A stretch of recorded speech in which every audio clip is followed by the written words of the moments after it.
This week we're in Parashat TeRumah.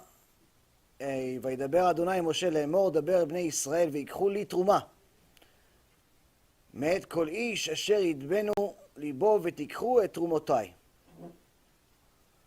So the parasha begins with something very interesting, where Hashem Yitbarach tells Moshe Rabbeinu, speak to the children of Israel and let them take from me a portion. From every man whose heart motivates him, you shall take my portion.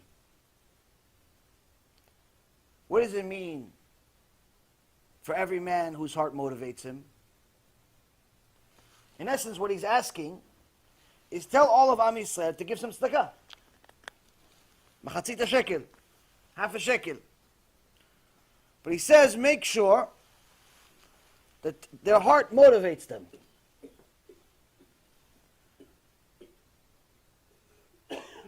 The next verse says, this is the portion that you shall take from them: gold, silver, and copper, and turquoise, and purple, and scarlet wool, and a few other different things. But interestingly enough, he starts off with gold, silver, and copper.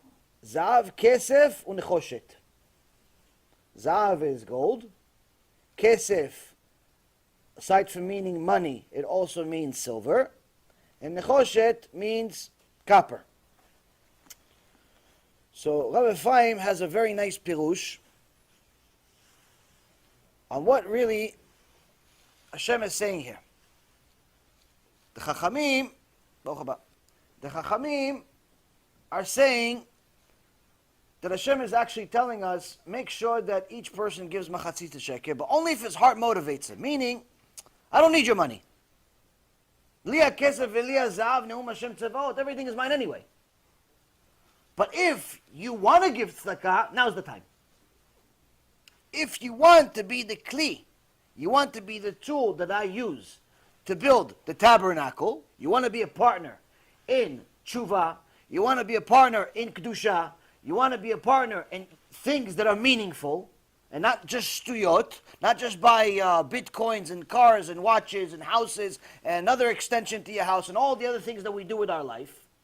You want to be a partner in something meaningful, something that actually lasts beyond this world. Now's the time. But only if your heart motivates you. Meaning, don't think you're doing me any favors.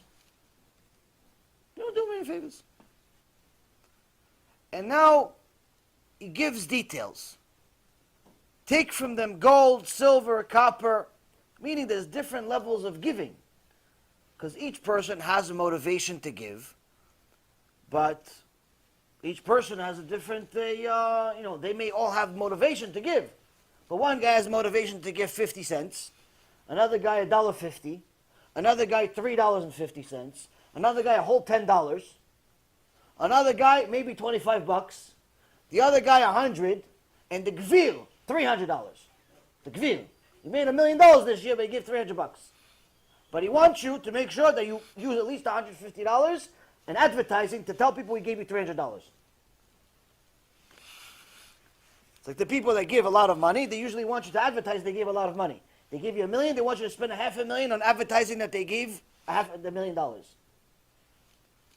he says there's 3 types of givers. Now Chaim says the following. Zahav, gold, is Rashi Tevot, Ze Anoten Bari. Each one of the letters of the word Zahav stands for a word. Ze means this, Anoten Bari. This giver is healthy. What does it mean this giver is healthy? He says this guy that's giving, he's a gold level giver. Not necessarily that he gave a lot. He may have a lot and he gave a lot. He may not have a lot, but he still gave. What does it mean? He gave before problems started. He's not giving because somebody's sick. He's not giving because, listen, do it for, make sure to save my uncle. What happened? Oh, the doctor said he has 3 hours to live. Can you save him now? Okay, you should have gave it to me before it was 3 hours. He's saying before anything bad, nothing bad's happened. Baruch Hashem, everything is good. Parnasat tova, good marriage, the kids are good, everything is good. But I'm giving because I want to be a partner with Hashem. Ze anoten bari. He's a healthy-minded, healthy spiritually, healthy physically. Everything is good, but I still want to give. Ze anoten bari. This is a healthy giver. Kesef stands for Rashi Tevot, Ksheroe sakana poteach. Ksheroe sakana poteach means when he sees danger, he opens. What opens? Opens his pockets. Opens his hands, starts to give. What does it mean? A guy starts seeing, oh, market's starting to drop. Maybe this is a correction. Oh, it's only 10%. If it's 10%, if I give extra tzedakah, now I'm going to give the maaser that I already owe for 3 years. I'm going to give the maaser now, so maybe Hashem is going to stop the whole market for me. You know, the market's supposed to correct. It already doubled in the last couple of years, but no, it dropped 10%, but I still didn't make my million yet. I only made 1 million. I didn't make 2. So maybe if I give 10,000 now, then Hashem is going to change all of nature for me. He sees danger. He sees all of a sudden he's coughing a little bit. He's coughing a little bit. And the doctor says, listen, it's not a normal cough. It's not a normal cough. You know why? There's a little blood coming out. It's not a normal cough, there's a little blood coming out. You got to get some checks. He doesn't know what it is yet. He doesn't know what it is. But he knows something's wrong. He sees danger. Danger is on the horizon. There's a market correction. The wife doesn't pay attention to him anymore. The husband doesn't pay attention to her anymore. He forgot the anniversary. The kids don't want to go to school anymore. The kid came, she caught the kid with no kippah on for the first time. The boss didn't answer your messages. You didn't get a raise this year. He sees sakana. He sees danger. Not verified. He doesn't know. He's not fired yet. He's not sick, bar minah. Nothing. But he sees there's something going on. Okay. Before it's too late. Hey, how much? 100? 100 is enough? 200? How much? How much should solve this danger? What do you mean? What are you protecting? I got $1 million portfolio. You want to protect $1 million portfolio with $100? Do me a favor. Put the $100 in the coupon box. In the little tzedakah box. What are you going to do with $100? You're trying to protect $1 million house with $100 tzedakah? People spend millions on shtuyot. You tell them to do a mitzvah, they're like, oh, why so expensive? Rav David Yosef, Sheikhye, Rav Ovadia, alav shalom, his son. He's a big tzaddik. He comes to America often. Speaks English perfect. Big Talmid Chacham. He has what's called Ain Tova. What's Ain Tova? We hear a lot about Ain Ra. Ain Ra is somebody looks. If he looks at your car, just expect you to get a flat tire. At the best case scenario. Worst case, the car's going to blow up in a week. That's Ain Ra. People look at your car, they look at your house, they look at your wife, they look at your husband. Bar minan, what's going to happen in a week? You go, it's already a clock. The clock ticking, you're finished. He tells you, wow, you had a good job. Expect to fill out the paperwork for unemployment. Wow, you guys look like a nice couple. You're happily married. Expect your wife to give you a divorce in a week. What happened? No, I've always didn't like it. What do you mean always? All of a sudden, always? Guy has Ain Ra. There's people, mamash, jealous. They look at you, and they give you a compliment, but not because of the compliment. They're reminding you that you really shouldn't have it. It belongs to them. They want it. They don't want you. They're not happy you have it. They act like they're happy sometimes. With a smile. Ain Ra. But Rav David Yosef have Ain Tova. What's Ain Tova? He mamash is happy, from people that know him personally, he's mamash happy to see other people succeed. So much so that he's one of the only people, that I know of at least, that's willing to share his tomim. People that donate to him, to his kollels, to his yeshivot, to different things that he does. He knows there's different rich people. He tells other people, listen, you need money for your kollel? Sure, call my guy. You need money for your yeshiva? Sure, call my guy. I have a guy. He has a lot of money. But he gave you money. That has nothing to do with you. Call him. Maybe he's going to give you money too. This is completely unheard of. Why? Because most people are scared. Most people, they're scared to tell other people about their donors. Because they wait. If he gives him, maybe he's not going to give me. People have a limited world mentality. It's the same thing in business, by the way. People are always scared that the competition open up shop next door to them. They don't have any emunah in Hashem. And they think that just because this guy opened up shop next door, that means they're going to get less money. They're going to make less money. Or they think just because somebody came up with a different product that maybe is better, that means that they're going to go broke and they all start getting stressed out, start taking pills to calm down. People with no emunah. So someone with ayin tova, he mamash likes to help other people succeed. He says a story. He goes to come to America one time, and he says the story himself. And he came to a rich guy's house, and as soon as he comes to the house, Baruch Hashem, big house. Big house, more rooms than there's people. And he says, Baruch Hashem, everything's good, how you doing? Oh yeah, listen, what do you think of my mezuzot? I just got new ones. Oh, Baruch Hashem, good, Mazal Tov. He goes, yeah, the guy's a thief. Who's a thief? Oh, the rabbi sold me the mezuzot. Can you believe it? $150 a mezuzah? Can you believe this thief? $150 mezuzah. I have 10 rooms in the house. I had to spend $1,500 in mezuzot. What a thief this guy is.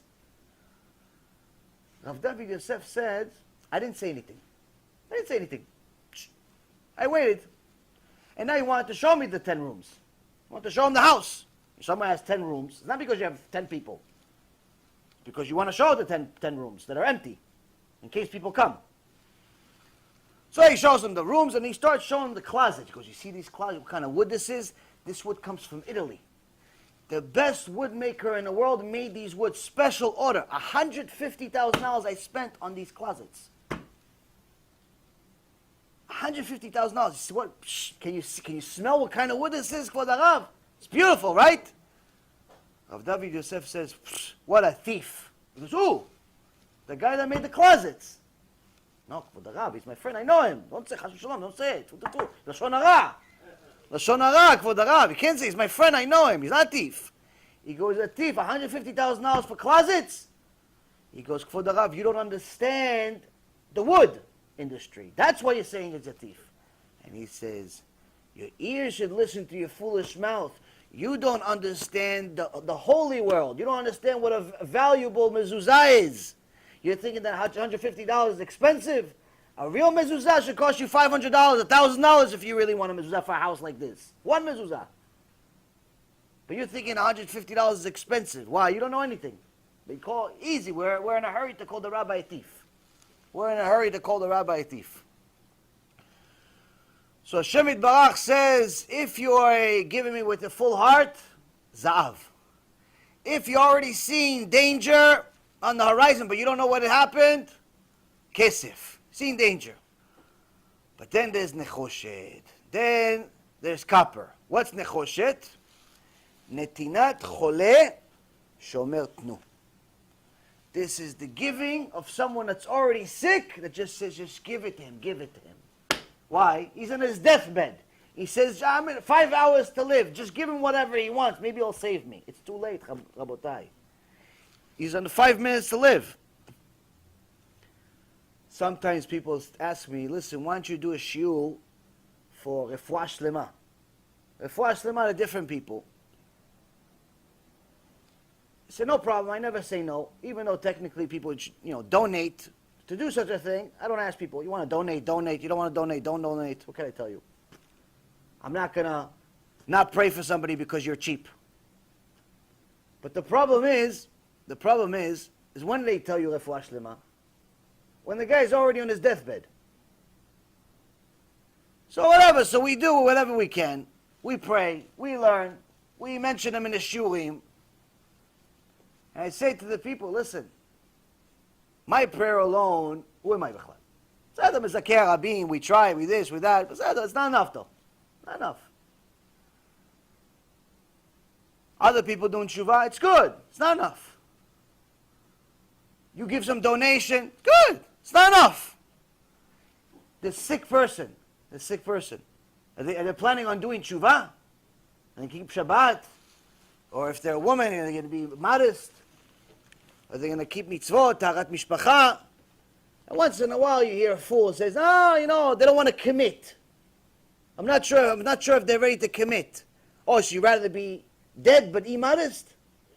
Instead of alive but modest? You'd rather be a dead mechalel Shabbat rather than a living shomer Shabbat? But that's what it says in the Gemara, Reshaim iban bepetach gehenom lo osim tshuva. The Reshaim, even in the gate of Gehenom, not going to do tshuva. What does it mean, gate of Gehenom?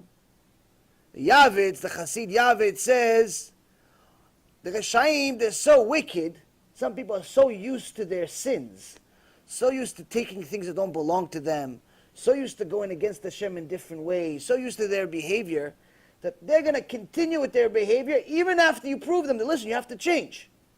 You have to change. I had a woman one time tell me, listen, my husband beats me. My kids are drug addicts. Hashem Echem, what kind of problem this woman has? Hashem Echem. I tell her, listen, I can't, your text, you have to change your profile picture. Why? Every time you see a profile picture, I see your text. You don't have clothes on. So either send it to me through some other way or change your picture or something. And I can tell you, first mitzvah, I don't need to know your problems. First mitzvah, take on modesty. Take on modesty, keep Shabbat. She was, listen, I know you're right. I know I have to do tshuva and I have to be modest, but I'm not ready for that. What do you mean you're not ready? Your kids are drug addicts. Your husband beats you. The neighbors hate you. What else do you want? What do you want? What do you want? Bat kol to come from Shemaim? They tell you, please do tshuva. Like, what do you want? What else do you want? Reshaim, even Petach Gehenom, they're not going to do tshuva. But the Chassid Yavetz says a chidush worth $1 million. He says, until the Petach of Gehenom, until the gate of Gehenom, they don't do tshuva. In Gehenom, everybody does tshuva. Until the gate, no one does tshuva. No, the Reshaim. But when you go inside, everybody does tshuva. Everybody does tshuva. So, Rabotai Yekarim, Hashem Yitbarach is telling us, give before you have to give. Give before you get sick. Give before there's problems. Because that shows me that you know where it's coming from. And you don't think that you're the one that made it. But even someone that gives on their deathbed, it's still better than not giving. Many times it's happened with tzedakah tatzil mimavet actually went into full effect and mamash saved somebody's life. Now, there are many times during the year that a person is obligated to give, obviously, but right now we have Rosh Chodesh Adar is on Thursday, a couple of days, and all the way from Rosh Chodesh Adar until Purim, there's a mitzvah obligation. It's not a nice thing to do. You're obligated to give something called Machatzit HaShekel, which is what this parasha is. Machatzit HaShekel, half a shekel, means 9.4 grams of pure silver. Now obviously, people don't walk around with silver like they used to, so we replace it with actual money. So I did myself the favor, and you can benefit out of it, of actually calculating how much this is. 9.4 grams of silver is approximately a third of 1 ounce. A third of 1 ounce of silver, silver currently being at $16.60 an ounce. That means approximately $5.50 per person per household. So if it's just you, you're single, give $5.50 or more if you want. But for this specific thing, this mitzvah is $5.50. Anything more is a different mitzvah. But this one you have to give $5.50. Everybody gives $5.50. No, anything you give more is a different mitzvah. It's tzedakah, it can be maaser, but this specific mitzvah has to be precisely $5.50 per person.